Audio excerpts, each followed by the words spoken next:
Hello students, today we are going to start modals.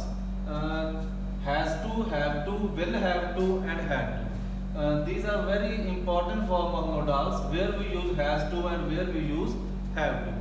ਅਸੀਂ ਕਿੱਥੇ use ਕਰਦੇ ਆ has to, have to ਜਦ ਅਸੀਂ ਕਹਿਣਾ ਹੋਵੇ ਕੋਈ ਕੰਮ ਸਾਨੂੰ ਹੁਣ ਕਰਨਾ ਪੈਂਦਾ ਹੈ, ਮਜਬੂਰੀ ਵਿੱਚ ਕਰਨਾ ਪੈਂਦਾ ਹੈ, ਭਾਵੇਂ ਅਸੀਂ ਉਹ ਚਾਹੁੰਦੇ ਨਾ ਹੋਈਏ, ਉੱਥੇ ਅਸੀਂ ਕੀ ਯੂਜ਼ ਕਰਦੇ ਆ has to ਜਾਂ have to ਯੂਜ਼ ਕਰ ਲੈਂਦੇ ਆ ਕਿ ਹੁਣ ਕੋਈ ਕੰਮ ਕਰਨਾ ਪੈਂਦਾ ਹੈ।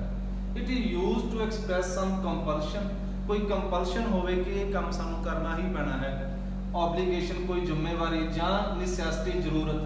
in the present or future tense ਦੇ ਲਈ ਅਸੀਂ will have to ਲਗਾ ਲਵਾਂਗੇ। we use have to with I, we, you and they।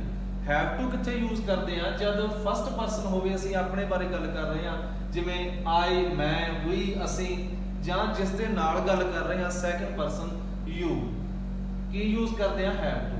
they ਕੀ ਹੈ ਥਰਡ ਪਰਸਨ ਪਲੂਰਲ ਹੈ, ਜਦ ਥਰਡ ਪਰਸਨ ਪਲੂਰਲ ਹੋਵੇ ਫਿਰ ਵੀ ਅਸੀਂ ਕੀ ਹੈ have to use ਕਰਦੇ ਹਾਂ। I, we, you and they, ਇਸ ਦੇ ਨਾਲ ਕੀ ਯੂਜ਼ ਕਰਦੇ ਹਾਂ ਅਸੀਂ have to, ਕਿ ਸਾਨੂੰ ਇਹ ਕੰਮ ਕਰਨਾ ਪੈਂਦਾ ਹੈ। For example, I have to finish my work early, ਮੈਨੂੰ ਆਪਣਾ ਕੰਮ ਜਲਦੀ ਖਤਮ ਕਰਨਾ ਪੈਂਦਾ ਹੈ। ਕਲੀਅਰ? ਜਾਂ ਮੈਂ ਖਤਮ ਕਰਨਾ ਹੈ ਜਾਂ ਖਤਮ ਕਰਨਾ ਪੈਂਦਾ ਹੈ, ਕੀ ਯੂਜ਼ ਕਰਦੇ ਹਾਂ ਅਸੀਂ have to ਜਾਂ has to। We use has to with he, she or with any one person's name। ਇਹ ਕੀ ਹੈ he, she or with any one person's name, ਇਹ third person singular ਹੈ। third person ਜਾਂ singular ਹੋਵੇ ਤਾਂ ਅਸੀਂ has to use ਕਰਨਾ। in short, with third person singular we use has to। ਅਸੀਂ ਇਹ ਕਹਿ ਸਕਦੇ ਹਾਂ ਕਿ ਜਦ third person singular ਹੈ ਤਾਂ ਕੀ use ਕਰਦੇ ਹਾਂ ਅਸੀਂ has to। with other subjects have to and after that first form of verb is used। ਹੋਰ ਕੋਈ ਵੀ ਸਬਜੈਕਟ ਹੈ ਉਸ ਦੇ ਨਾਲ ਅਸੀਂ have to use ਕਰਾਂਗੇ, ਜਿਵੇਂ ਮੈਂ ਤੁਹਾਨੂੰ ਪਿੱਛੇ ਹੀ ਦੱਸਿਆ ਹੈ ਥਰਡ ਪਰਸਨ ਸਿੰਗੂਲਰ ਹੈ ਜਦ ਤਾਂ ਅਸੀਂ has to use ਕਰਦੇ ਹਾਂ, ਅਤੇ ਬਾਕੀ ਕਿਸੇ ਵੀ ਸਬਜੈਕਟ ਦੇ ਨਾਲ ਕੀ use ਕਰਾਂਗੇ have to। For example, the workman has to open the gate at 6 AM every day। ਕਿ workman ਨੂੰ, ਕੰਮ ਕਰਨ ਵਾਲੇ ਨੂੰ ਕੀ ਹੈ ਹਰ ਰੋਜ਼ 6 ਵਜੇ ਸਵੇਰ 6 ਵਜੇ ਉਸ ਨੂੰ ਕੀ ਹੈ ਗੇਟ ਖੋਲਣਾ ਪੈਂਦਾ ਹੈ। Clear?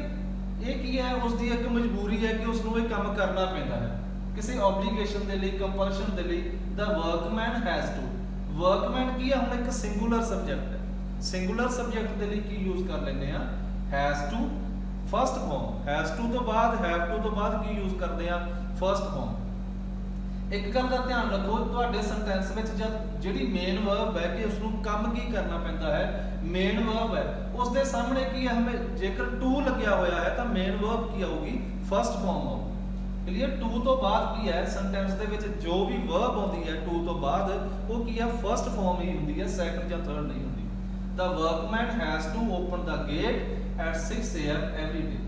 we have to wake up, ਹੁਣ we ਕੀ ਹੈ ਪਲੂਰਲ ਹੈ ਤਾਂ ਅਸੀਂ ਕੀ ਲਗਾ ਲਿਆ have to। we have to wake up at 5 AM in the morning। ਸਾਨੂੰ ਕੀ ਹੈ ਸਵੇਰ 5 ਵਜੇ ਉੱਠਣਾ ਪੈਂਦਾ ਹੈ। ਹੁਣ ਇੱਥੇ ਵੇਖੋ ਅਸੀਂ ਚਾਹੇ ਉੱਠਣਾ ਨਾ ਚਾਹੁੰਦੇ ਹੋਈਏ ਉੱਠਣਾ ਪੈਂਦਾ ਹੈ, ਜਦ ਅਸੀਂ ਇਹ ਕਹੀਏ ਕਿ ਕੋਈ ਕੰਮ ਕਰਨਾ ਪੈਂਦਾ ਹੈ has to ਜਾਂ have to। ਜਰਨਲ ਇੰਗਲਿਸ਼ ਦੇ ਵਿੱਚ ਜਦ ਅਸੀਂ ਕੋਈ ਗੱਲ ਕਰਦੇ ਹਾਂ ਤਾਂ ਉਸ ਦੇ ਵਿੱਚ ਸਾਡੇ ਲਈ ਬਹੁਤ ਹੀ ਇਹ ਲਾਭਦਾਇਕ ਸਿੱਧ ਹੋ ਸਕਦਾ, ਬੜਾ ਯੂਜ਼ਫੁਲ ਹੈ ਕਿ ਅਸੀਂ has to ਅਤੇ have to ਦਾ ਯੂਜ਼ ਕਰ ਸਕਦੇ ਹਾਂ। ਓਕੇ, ਕੁਝ ਇੰਟਰੋਗੇਟਿਵ ਸੈਂਟੈਂਸ ਨੂੰ ਵੇਖ ਲਈਏ। In interrogative sentences has or have is used before subject। Interrogative sentences ਦੇ ਵਿੱਚ ਕੀ ਹੈ has ਜਾਂ have ਯੂਜ਼ ਕੀਤਾ ਜਾਂਦਾ ਹੈ, ਸਬਜੈਕਟ ਦੇ ਅੱਗੇ ਯੂਜ਼ ਕੀਤਾ ਜਾਂਦਾ ਹੈ, ਸਬਜੈਕਟ ਤੋਂ ਪਹਿਲਾਂ ਆ ਜਾਂਦਾ ਹੈ। that to and after that to, ਉਸ ਤੋਂ ਬਾਅਦ ਕੀ ਸਬਜੈਕਟ ਤੋਂ ਬਾਅਦ ਅਸੀਂ to ਯੂਜ਼ ਕਰਾਂਗੇ and then verb form, ਫਿਰ first form of verb ਆ ਜਾਵੇਗੀ।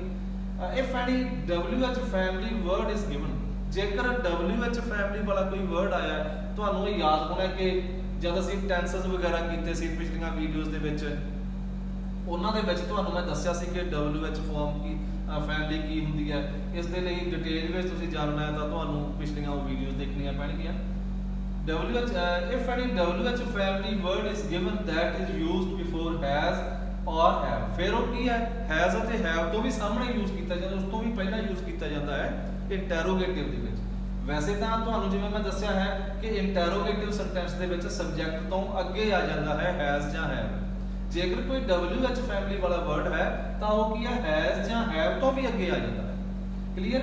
Wear has he to go, ਉਸ ਨੂੰ ਕਿੱਥੇ ਜਾਣਾ ਪਵੇਗਾ, ਇਹ ਕਹਿ ਸਕਦੇ ਹਾਂ, ਜਾਂ ਕਿੱਥੇ ਜਾਣਾ ਪੈਂਦਾ ਹੈ। Where has he to go. ਜਦ ਇੰਟਰੋਗੇਟਿਵ ਬਣ ਗਿਆ ਤਾਂ ਹੈਜ਼ ਜਾਂ ਹੈਵ ਜੋ ਵੀ ਤੁਸੀਂ ਲਗਾ ਰਹੇ ਹੋ ਉਹ ਸਬਜੈਕਟ ਤੋਂ ਪਹਿਲਾਂ ਆ ਜਾਵੇਗਾ ਅਤੇ ਟੂ ਕਿੱਥੇ ਆ ਜਾਵੇਗਾ, ਵਰਬ ਫਾਰਮ ਤੋਂ ਅੱਗੇ ਆ ਜਾਵੇਗਾ। ਕਲੀਅਰ।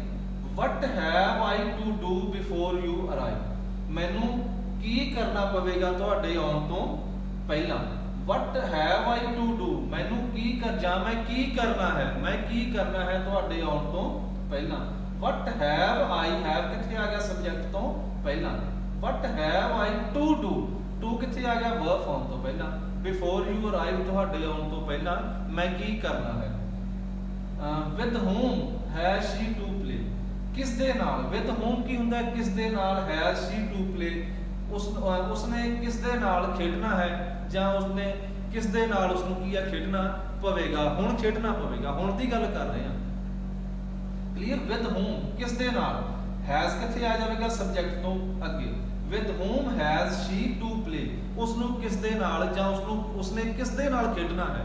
ਕਲੀਅਰ। ਇਸ ਤਰ੍ਹਾਂ ਅਸੀਂ ਕਹਿ ਸਕਦੇ ਹਾਂ ਕਿ ਉਸਨੇ ਕਿਸ ਦੇ ਨਾਲ ਖੇਡਣਾ ਹੈ ਜਾਂ ਉਸਨੂੰ ਹੁਣ ਕਿਸ ਦੇ ਨਾਲ ਖੇਡਣਾ ਪਵੇਗਾ। ਕਲੀਅਰ। ਜਦ ਕੋਈ ਕੰਮ ਮਜਬੂਰੀ ਵਿੱਚ ਕਰਨਾ ਪੈਂਦਾ ਨਾ ਉਦੋਂ ਅਸੀਂ ਇਹ ਸਟਰਕਚਰ ਯੂਜ਼ ਕਰਦੇ ਹਾਂ has to ਜਾਂ have to। when have we not to play, ਅਸੀਂ ਕਦੋਂ ਨਹੀਂ ਖੇਡਣਾ ਹੈ। ਕਲੀਅਰ। ਵੀ ਉਹ ਕਿਹੜਾ ਸਮਾਂ ਹੋਵੇਗਾ ਜਦ ਅਸੀਂ ਨਹੀਂ ਖੇਡਣਾ ਹੈ। when have we not to play। Clear.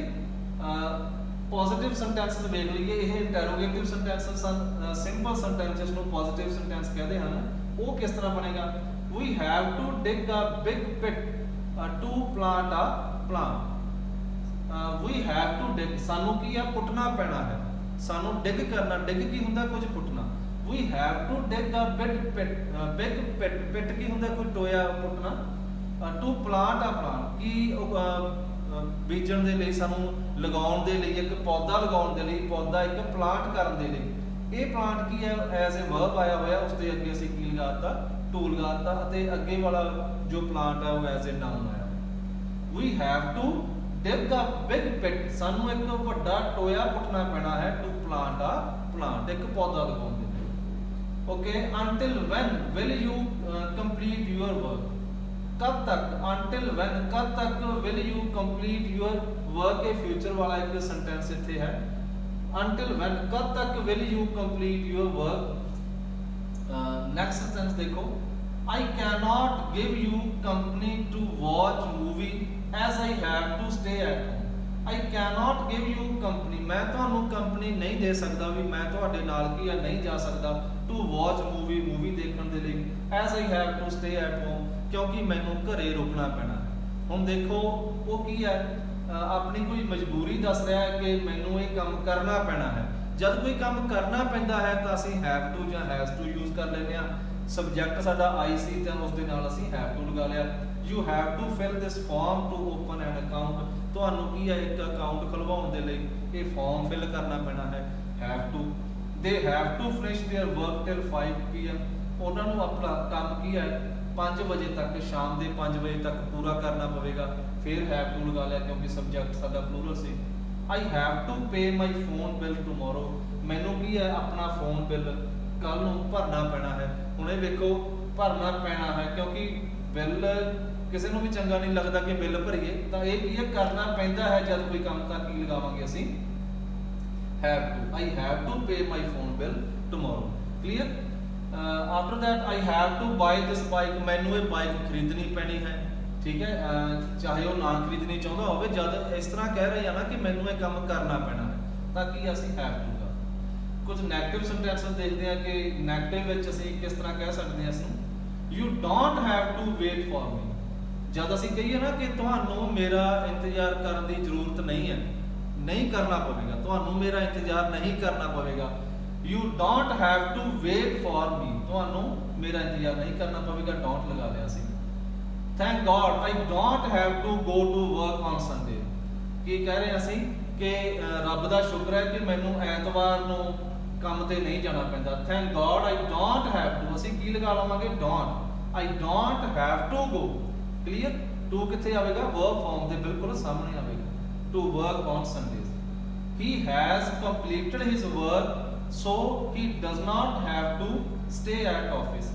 उसने की है अपना काम पूरा कर लिया है, इसलिए उसनूं की है अपने ऑफिस विच हुण नहीं रुकना पैंदा। Does not have to, clear, he subject singular सी तां असीं डज नॉट लगा लिया, have to stay at office. Note, use have to if there is does और does not in a sentence. जेकर नैगेटिव सेंटेंस बन गया ना, ठीक है, डज नॉट आ गया तां असीं की लगावांगे, उस तो बाद हैव टू लगावांगे। ਹੁਣ ਤੁਸੀਂ ਇਹ ਕਹੋਗੇ ਕਿ ਸਬਜੈਕਟ ਸਿੰਗੂਲਰ ਸੀ, ਅਸੀਂ ਫਿਰ ਵੀ ਹੈਵ ਟੂ ਲਗਾ ਰਹੇ ਹਾਂ, ਪਰ ਜਦ ਹੈਜ਼ ਟੂ ਜਾਂ ਹੈਵ ਟੂ ਵਾਲਾ ਸੈਂਟੈਂਸ ਨੈਗੇਟਿਵ ਬਣ ਜਾਂਦਾ ਹੈ ਨਾ, ਡਸ ਨਾਟ ਲਗਾ ਲੈਂਦੇ ਆ ਅਸੀਂ, ਤਾਂ ਉਸ ਤੋਂ ਅੱਗੇ ਕੀ ਹੈ, ਹੈਵ ਟੂ ਹੀ ਲਗਾਵਾਂਗੇ। ਅਸੀਂ here he has to work, ਇਹ ਸਿੰਪਲ ਸੈਂਟੈਂਸ ਹੋ ਗਿਆ ਕਿ ਉਸ ਨੂੰ ਕੰਮ ਕਰਨਾ ਪੈਂਦਾ ਹੈ। ਨੈਗੇਟਿਵ ਕੀ ਕਵਾਂਗੇ ਅਸੀਂ, he does not have to work. ਜਦ ਡਸ ਨਾਟ ਲਗਾ ਲਿਆ ਤਾਂ ਕੀ ਲਗਾਵਾਂਗੇ, ਹੈਵ ਟੂ। उसनू की है, उसने ये काम नहीं करना है या उसनू हुण नहीं करना पवेगा, इस तरह ਅਸੀਂ कहने आता ही does not have to work। Okay, after that we are going to start will have to। कि ਅਸੀਂ will have to किथे यूज करते हैं, इस तो पहला ਅਸੀਂ ਕੀ ਕੀਤਾ, has to ਜਾਂ have to।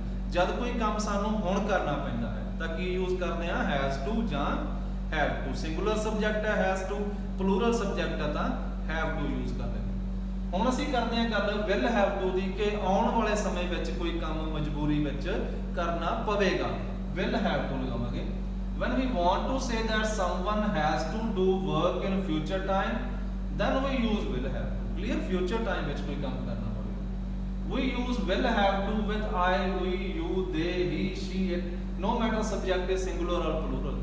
ਇਸ ਵਿੱਚ ਸਬਜੈਕਟ ਜਾਂ ਸਿੰਗੂਲਰ ਹੈ ਚਾਹੇ ਪਲੂਰਲ ਹੈ, ਅਸੀਂ will have to ਹੀ यूज ਕਰਾਂਗੇ। clear, for example you will have to marry one day.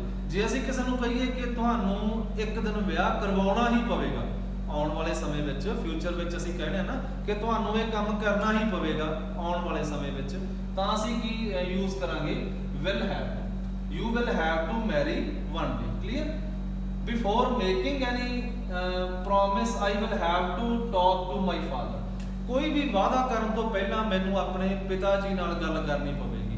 Clear, ਜਦ ਅਸੀਂ ਇਹ ਗੱਲ ਕਹਿ ਰਹੇ ਹਾਂ ਕਿ ਕੋਈ ਵੀ ਵਾਅਦਾ ਕਰਨ ਤੋਂ ਪਹਿਲਾਂ ਮੈਨੂੰ ਆਪਣੇ ਪਿਤਾ ਜੀ ਨਾਲ ਗੱਲ ਕਰਨੀ ਪਵੇਗੀ, ਆਉਣ ਵਾਲੇ ਸਮੇਂ ਵਿੱਚ ਗੱਲ ਕਰਨੀ ਪਵੇਗੀ, ਤਾਂ ਕੀ ਲਗਾ ਲਵਾਂਗੇ, will have to, I will have to talk my father. If you want to lose weight then you have to eat less।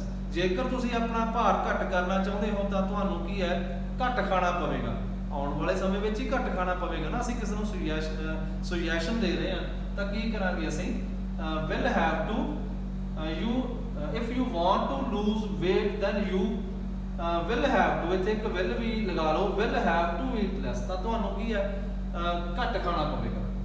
I will have to see what I can do for you। ਮੈਨੂੰ ਦੇਖਣਾ ਪਵੇਗਾ, I will have to see, ਮੈਨੂੰ ਦੇਖਣਾ ਪਵੇਗਾ what I can do for you, ਕਿ ਮੈਂ ਤੁਹਾਡੇ ਲਈ ਕੀ ਕਰ ਸਕਦਾ ਹਾਂ। ਹੁਣ ਇੱਥੇ ਦੇਖਣਾ ਲਿਟਰਲੀ ਸਿੱਧਾ ਦੇਖਣਾ ਹੀ ਨਹੀਂ ਹੈ, ਇੱਥੇ ਕੀ ਹੈ, ਸੋਚਣ ਦੀ ਗੱਲ ਕਹਿ ਰਿਹਾ ਕਿ ਮੈਨੂੰ ਸੋਚਣਾ ਪਵੇਗਾ ਕਿ ਮੈਂ ਤੁਹਾਡੇ ਲਈ ਕੀ ਕਰ ਸਕਦਾ ਹਾਂ। Clear, I will have to see, ਇੱਥੇ ਸੀ ਦਾ ਮੀਨਿੰਗ ਕੀ ਹੈ, ਸੋਚਣਾ। I will have to see what I can do for you, ਕਿ ਮੈਂ ਤੁਹਾਡੇ ਲਈ ਕੀ ਕਰ ਸਕਦਾ। I will have to see if I am free on Sunday. ਮੈਨੂੰ ਦੇਖਣਾ ਪਵੇਗਾ ਕਿ ਮੈਂ ਐਤਵਾਰ ਨੂੰ ਫ੍ਰੀ ਹਾਂ ਕਿ ਨਹੀਂ ਹਾਂ, ਆਉਣ ਵਾਲੇ ਸਮੇਂ ਦੀ ਗੱਲ ਹੋ ਰਹੀ ਹੈ। ਹੈਵ ਟੂ, ਕਿ ਮੈਨੂੰ ਇਹ ਕੰਮ ਕਰਨਾ ਪਵੇਗਾ, ਮੈਨੂੰ ਦੇਖਣਾ ਪਵੇਗਾ। Clear, see some negative sentences related to future। ਚਲੋ ਰਿਲੇਟਿਵ ਨਾਲ ਫਿਊਚਰ ਨਾਲ ਸੰਬੰਧਿਤ ਅਸੀਂ ਕੁਝ ਨੈਗੇਟਿਵ ਸੈਂਟੈਂਸਸ ਦੇਖ ਲੈਂਦੇ ਹਾਂ। if you get the bike financed through us, ਜੇਕਰ ਤੁਸੀਂ ਬਾਈਕ ਸਾਡੇ ਤੋਂ ਫਾਈਨੈਂਸ ਕਰਵਾਉਂਦੇ ਹੋ, you will not have to pay any file charges, ਤਾਂ ਤੁਹਾਨੂੰ ਕੀ ਹੈ, ਕੋਈ ਵੀ ਫਾਈਲ ਚਾਰजेस ਨਹੀਂ ਦੇਣੇ ਪੈਣਗੇ। Clear, if you get the bike financed through us, ਸਾਡੇ ਤੋਂ ਜੇਕਰ ਬਾਈਕ ਤੁਸੀਂ ਬਾਈਕ ਦੇ ਲਈ ਕੀ ਹੈ, ਫਾਈਨੈਂਸ ਕਰਵਾਉਂਦੇ ਹੋ, you will not, will ਦੇ ਨਾਲ ਹੀ ਅਸੀਂ not ਲਗਾ ਦੇਵਾਂਗੇ। Clear, have to pay, to ਹਮੇਸ਼ਾ verb ਦੇ ਅੱਗੇ ਹੋਣਾ ਚਾਹੀਦਾ ਹੈ, any file charges। if you study in time you will not have to worry near exam। ਜੇਕਰ ਤੁਸੀਂ ਸਮੇਂ ਉੱਤੇ ਪੜੋਗੇ, ਇਨ ਟਾਈਮ ਕੀ ਹੁੰਦਾ ਹੈ, ਸਮੇਂ ਰਹਿੰਦੇ ਰਹਿੰਦੇ। ਇਨ ਟਾਈਮ ਅਸੀਂ ਕਦ ਲਗਾਉਣੇ ਆ, ਸਮੇਂ ਦੇ ਵਿੱਚ ਵਿੱਚ ਦੀ ਗੱਲ ਕਰ ਰਹੀ ਹੈ ਨਾ ਜਦ if you study in time, ਵੀ ਸਮੇਂ ਦੇ ਵਿੱਚ ਵਿੱਚ ਜੇਕਰ ਤੁਸੀਂ ਪੜ੍ਹ ਲਓਗੇ, you will not have to worry near exam, ਤਾਂ ਤੁਹਾਨੂੰ ਕੀ ਹੈ, ਐਗਜ਼ਾਮ ਦੇ ਨੇੜੇ ਚਿੰਤਾ ਨਹੀਂ ਕਰਨੀ ਪਵੇਗੀ। ਔਨ ਟਾਈਮ ਕੀ ਹੁੰਦਾ, ਪ੍ਰੋਪਰ ਟਾਈਮ, ਕਿ ਉਹ on time, he reached on time ਅਸੀਂ ਗੱਲ ਕਰੀਏ, ਇਸ ਤੋਂ ਥੋੜਾ ਹਟ ਕੇ ਹੈ, ਹੀ ਰੀਚਡ ਔਨ ਟਾਈਮ, ਉਹ ਸਮੇਂ ਤੇ ਪਹੁੰਚਿਆ। ਇਸ ਦਾ ਮਤਲਬ ਕੀ ਹੁੰਦਾ ਕਿ ਉਹ ਪ੍ਰੋਪਰ ਸਮੇਂ ਤੇ ਪਹੁੰਚ ਗਿਆ। ਜੇਕਰ 9 ਵਜੇ ਉਸਨੇ ਪਹੁੰਚਣਾ ਸੀ ਤਾਂ ਉਹ 9 ਵਜੇ ਪਹੁੰਚ ਗਿਆ। ਕਲੀਅਰ, ਤਾਂ ਅਸੀਂ ਔਨ ਟਾਈਮ ਕਹਿ ਦਿੰਦੇ ਹਾਂ। ਇਨ ਟਾਈਮ ਕਦ ਲੱਗਦਾ ਹੈ, ਜਦ ਅਸੀਂ ਇਹ ਕਹੀਏ ਕਿ 9 ਤੋਂ ਪਹਿਲਾਂ ਪਹੁੰਚ ਗਿਆ, ਕਿ 9 ਵਜੇ ਉਸਨੇ ਪਹੁੰਚਣਾ ਸੀ। ਇਨ ਟਾਈਮ ਕੀ ਹੈ, 9 ਤੋਂ ਪਹਿਲਾਂ 8:30 ਵੀ ਹੋ ਸਕਦਾ ਹੈ, 8:45 ਵੀ ਹੋ ਸਕਦਾ ਹੈ। ਇਨ ਟਾਈਮ ਆ ਗਿਆ ਤਾਂ ਕੀ ਕਹਾਂਗੇ ਅਸੀਂ, ਕਿ ਸਮੇਂ ਦੇ ਵਿੱਚ ਵਿੱਚ ਪਹੁੰਚ ਗਿਆ। ਇਹ ਥੋੜਾ ਜਿਹਾ ਪ੍ਰੈਪੋਜੀਸ਼ਨ ਦਾ ਰੂਲ ਸੀ, ਇਹ ਤੁਹਾਨੂੰ ਕਲੀਅਰ ਹੋ ਗਿਆ ਹੋਣਾ। ਇੱਕ ਹੋਰ ਰੂਲ ਤੁਹਾਨੂੰ ਮੈਂ ਦੱਸਦਾ ਕਿ ਅਸੀਂ ਹੈਵ ਟੂ, ਮੇ ਅਤੇ ਮਾਈਟ ਵੀ ਯੂਜ਼ ਕਰ ਸਕਦੇ ਹਾਂ ਹੈਵ ਟੂ ਦੇ ਨਾਲ। Combination of possibility plus compulsion, ਕੋਈ ਸੰਭਾਵਨਾ ਹੋਵੇ ਤੇ ਕੰਪਲਸ਼ਨ ਕੀ ਹੈ, ਮਜਬੂਰੀ, ਕਿ ਇਹ ਕੰਮ ਕਰਨਾ ਹੀ ਪਵੇਗਾ। ਸੰਭਾਵਨਾ ਜਦ ਉਸ ਦੇ ਨਾਲ ਜੁੜ ਜਾਂਦੀ ਹੈ। ਇਹ ਦੇਖੋ, you might have to wait for some more time, ਤੁਹਾਨੂੰ ਸ਼ਾਇਦ ਕੁਝ ਹੋਰ ਸਮਾਂ ਵੇਟ ਕਰਨਾ ਪਵੇ to get a joy of your choice, ਤੁਹਾਡੀ ਖੁਸ਼ੀ ਦਾ ਆਨੰਦ ਮਾਣਨ ਦੇ ਲਈ। ਵੀ ਜਿਸ ਤਰ੍ਹਾਂ ਦਾ ਤੁਸੀਂ ਜੋਏ ਚਾਹੁੰਦੇ ਹੋ ਨਾ, ਉਸ ਤਰ੍ਹਾਂ ਦਾ ਜੋਏ ਕਰਨ ਦੇ ਲਈ ਸ਼ਾਇਦ ਤੁਹਾਨੂੰ ਕੁਝ ਹੋਰ ਇੰਤਜ਼ਾਰ ਕਰਨਾ ਪਵੇ, ਤਾਂ ਅਸੀਂ ਮੇ ਜਾਂ ਮਾਈਟ ਹੈਵ ਟੂ ਦੇ ਅੱਗੇ ਲਗਾ ਦੇਣਾ। ਜਦ ਸ਼ਾਇਦ ਅਸੀਂ ਕਹਿ ਦਈਏ ਕਿ ਸ਼ਾਇਦ ਤੁਹਾਨੂੰ ਕੁਝ ਹੋਰ ਇੰਤਜ਼ਾਰ ਕਰਨਾ ਪਵੇ, ਮੇ ਜਾਂ might. I might have to go to Delhi tomorrow, ਸ਼ਾਇਦ ਮੈਨੂੰ ਦਿੱਲੀ ਜਾਣਾ ਪਵੇਗਾ ਕੱਲ ਨੂੰ। ਸ਼ਾਇਦ ਲਗਾ ਦਿੱਤਾ ਨਾ, ਤਾਂ ਮਾਈਟ ਜਾਂ ਮੇ ਅਸੀਂ ਲਗਾ ਸਕਦੇ। Okay students, after that is had to. Had to ਅਸੀਂ ਕਦ ਯੂਜ਼ ਕਰਦੇ ਹਾਂ, ਇਸ ਤੋਂ ਪਹਿਲਾਂ ਅਸੀਂ ਹੈਜ਼ ਟੂ, ਹੈਵ ਟੂ ਜਦ ਹੁਣ ਕੰਮ ਕਰਨਾ ਪੈਂਦਾ ਹੈ। ਵਿਲ ਹੈਵ ਟੂ ਆਉਣ ਵਾਲੇ ਸਮੇਂ ਵਿੱਚ ਕੋਈ ਕੰਮ ਮਜਬੂਰੀ ਵਿੱਚ ਕਰਨਾ ਪਵੇਗਾ। ਹੁਣ ਅਸੀਂ ਕੀ ਕਰ ਰਹੇ ਹਾਂ, ਹੈਡ ਟੂ, ਕਿ ਪਾਸਟ ਵਿੱਚ ਸਾਨੂੰ ਕੋਈ ਕੰਮ ਮਜਬੂਰੀ ਵਿੱਚ ਕਰਨਾ ਪਿਆ। ਕਲੀਅਰ, ਅਸੀਂ ਕਰਨਾ ਨਹੀਂ ਚਾਹੁੰਦੇ ਸੀ ਪਰ ਸਾਨੂੰ ਕਰਨਾ ਪਿਆ। We use had to with I, we, you, they, he, she, it, subject ਕੋਈ ਵੀ ਹੋਵੇ, ਤੁਸੀਂ had to ਹੀ use ਕਰਨਾ ਜਦ ਇਹ ਕਹਿਣਾ ਹੈ ਕਿ ਕੋਈ ਕੰਮ ਮਜਬੂਰੀ ਵਿੱਚ ਕਰਨਾ ਪਿਆ ਸੀ। ਪੋਜ਼ਿਟਿਵ ਸੈਂਟੈਂਸਸ ਕੁਝ ਕਰਦੇ ਹਾਂ ਅਸੀਂ। I had to clean my room, ਮੈਨੂੰ ਆਪਣਾ ਕਮਰਾ ਸਾਫ਼ ਕਰਨਾ ਪਿਆ ਸੀ, had to। I had to go, ਮੈਨੂੰ ਜਾਣਾ ਪਿਆ ਸੀ। I had to sell my house, ਮੈਨੂੰ ਆਪਣਾ ਘਰ ਵੇਚਣਾ ਪਿਆ ਸੀ। Clear, I had to leave my study, ਮੈਨੂੰ ਆਪਣੀ ਪੜ੍ਹਾਈ ਛੱਡਣੀ ਪਈ ਸੀ। I had to stop my car at red signal, red ਦੇ ਸਪੈਲਿੰਗ ਇੱਥੇ ਰੌਂਗ ਨੇ, RED, red signal, ਮੈਨੂੰ ਕੀ ਹੈ, ਆਪਣੀ ਕਾਰ ਰੋਕਣੀ ਪਈ, ਕਿੱਥੇ, ਰੈੱਡ ਸਿਗਨਲ ਉੱਤੇ ਆਪਣੀ ਕਾਰ ਮੈਨੂੰ ਰੋਕਣੀ ਪਈ। Clear, they had to walk miles, MILES, miles ਦੇ ਸਪੈਲਿੰਗ ਨੋਟ ਕਰ ਲਿਓ, MILES। they had to walk miles to reach their homes, ਉਸ ਨੂੰ ਕੀ, ਉਹਨਾਂ ਨੂੰ ਮਾਈਲਸ ਤੱਕ, ਕਈ ਮੀਲਾਂ ਤੱਕ ਚੱਲਣਾ ਪਿਆ ਆਪਣੇ ਘਰ ਪਹੁੰਚਣ ਦੇ ਲਈ। Clear, they had to walk miles, ਜੋ ਕੰਮ ਕਰਨਾ ਪਿਆ ਉਹਨਾਂ ਨੂੰ। had to ਫਸਟ ਫਾਰਮ ਲਗਾਉਣੇ ਆ ਅਸੀਂ, ਜਦ has to, have to, had to ਤੋਂ ਬਾਅਦ ਹਮੇਸ਼ਾ ਫਸਟ ਫਾਰਮ ਲੱਗਦੀ ਹੈ। ਇਸ ਨੂੰ ਯਾਦ ਰੱਖਣਾ ਤੁਸੀਂ। ਜਰਨਲ ਜਦ ਵੀ ਤੁਸੀਂ ਕੋਈ ਵੀ ਟੌਪਿਕ ਲਿਖ ਰਹੇ ਹੋ ਰਾਈਟਿੰਗ ਦੇ ਵਿੱਚ, ਇਸ ਗੱਲ ਨੂੰ ਹਮੇਸ਼ਾ ਯਾਦ ਰੱਖਿਆ ਕਰੋ, ਜੋ ਸੈਂਟੈਂਸ ਦੇ ਵਿੱਚ ਮੇਨ ਵਰਬ ਆ ਰਹੀ ਹੈ, ਵਾਕ ਕਰਨਾ, ਉਹਨਾਂ ਦਾ ਮੇਨ ਕੰਮ ਕੀ ਸੀ, ਕਿ ਉਹਨਾਂ ਨੂੰ ਚੱਲਣਾ ਪਿਆ ਸੀ। ਕਲੀਅਰ, ਕਈ ਮੀਲਾਂ ਉਹਨਾਂ ਨੂੰ ਚੱਲਣਾ ਪਿਆ ਸੀ, ਮੇਨ ਕੰਮ ਕੀ ਹੈ ਉਹਨਾਂ ਦਾ, ਚੱਲਣਾ। ਜਦ ਸੈਂਟੈਂਸ ਦੇ ਵਿੱਚ ਮੇਨ ਵਰਬ ਵਾਕ ਆ ਰਹੀ ਹੈ, ਉਸ ਦੇ ਅੱਗੇ ਜੇਕਰ ਟੂ ਆਇਆ ਹੈ ਤਾਂ ਉਹ ਫਸਟ ਫਾਰਮ ਵਿੱਚ ਹੀ ਅਸੀਂ ਲਿਖਾਂਗੇ ਵਾਕ। ਓਕੇ, ਸਮ ਨੈਗੇਟਿਵ ਸੈਂਟੈਂਸਸ, ਪਾਸਟ ਨਾਲ ਰਿਲੇਟਡ ਕੋਈ ਨੈਗੇਟਿਵ ਸੈਂਟੈਂਸਸ ਜਦ ਅਸੀਂ ਕਰਦੇ ਹਾਂ ਨਾ, ਇਹ ਦੇਖੋ ਡਿਡ ਨਾਟ ਲਗਾ ਲੈਂਦੇ ਹਾਂ। I did not have to, did not ਲਗਾਉਣ ਤੋਂ ਬਾਅਦ ਅਸੀਂ ਹੈਵ ਟੂ ਦਾ ਯੂਜ਼ ਕਰਾਂਗੇ। ਸਿੰਪਲ ਵਿੱਚ ਅਸੀਂ ਹੈਡ ਟੂ ਯੂਜ਼ ਕੀਤਾ ਸੀ ਪਾਸਟ ਦੇ ਲਈ, ਪਰ ਪਾਸਟ ਦੀ ਗੱਲ ਨੂੰ ਜਦ ਅਸੀਂ ਨੈਗੇਟਿਵ ਵਿੱਚ ਯੂਜ਼ ਕਰਦੇ ਹਾਂ ਕਿ ਮੈਨੂੰ ਇਹ ਕੰਮ ਨਹੀਂ ਕਰਨਾ ਪਿਆ, ਤਾਂ ਅਸੀਂ ਡਿਡ ਨਾਟ ਹੈਵ ਟੂ ਲਗਾਵਾਂਗੇ। I did not have to ask him for help, ਮੈਨੂੰ ਉਸ ਨੂੰ ਹੈਲਪ ਦੇ ਲਈ ਨਹੀਂ ਕਹਿਣਾ ਪਿਆ, ਸਹਾਇਤਾ ਦੇ ਲਈ ਮੈਨੂੰ ਕੀ ਆ, ਉਸ ਨੂੰ ਨਹੀਂ ਕਹਿਣਾ ਪਿਆ। Did not have to ask him for help. The mechanic picked up the car from my home, mechanic ਨੇ ਮੇਰੇ ਘਰੋਂ ਹੀ ਕਾਰ ਪਿਕਅਪ ਕਰ ਲਈ, ਲੈ ਲਈ। I did not have to go anywhere, ਮੈਨੂੰ ਕਿਤੇ ਵੀ ਨਹੀਂ ਜਾਣਾ ਪਿਆ। मीनिंग मैनू गैराज वगैरह ते नहीं जाना पिया, मैकेनिक ने मेरी की है घरों ही कार पिकअप कर ली, घरों ही ले ली। Clear? Did not have to. Clear? Interrogative sentence did किथे यूज करते हैं, फिर असं सबजैक्ट के अगे यूज कर लें इंटरोगेटिव सेंटेंस की गल। Did you not have to ask your parents before coming to the party, की तुहानू अपने पेरेंट्स नू नहीं पूछना पिया पार्टी ते आउण तो पहला। हैव टू की है पूछना पिया, पास्ट की गल है। Did not have to, did you not have to ask your parents before coming to the party. Didn't you have to pay fine for parking your car in the no parking zone। ਤੁਸੀਂ ਇਸ ਤਰ੍ਹਾਂ ਵੀ use ਕਰ ਸਕਦੇ ਹੋ negative ਨੂੰ। didn't ਕਿੱਥੇ ਲੱਗ ਸਕਦਾ ਹੈ, ਅੱਗੇ ਸਬਜੈਕਟ ਦੇ ਅੱਗੇ ਇਸ ਤਰ੍ਹਾਂ ਵੀ ਆ ਸਕਦਾ ਹੈ। didn't you have to pay fine, ਕੀ ਤੁਹਾਨੂੰ ਫਾਈਨ ਨਹੀਂ ਪੇ ਕਰਨਾ ਪਿਆ for parking your car, ਆਪਣੀ ਕਾਰ ਪਾਰਕ ਕਰਨ ਦੇ ਲਈ in the no parking zone, no parking area ਦੇ ਵਿੱਚ ਆਪਣੀ ਕਾਰ ਪਾਰਕਿੰਗ ਕਰਨ ਦੇ ਲਈ ਕੀ ਤੁਹਾਨੂੰ ਇੰਤਜ਼ਾਰ ਨਹੀਂ ਕਰਨਾ ਪਿਆ। Okay students, I hope you have understood where we use has to, have to, will have to and had. I hope they will be very helpful for you in speaking also and writing also. Thanks.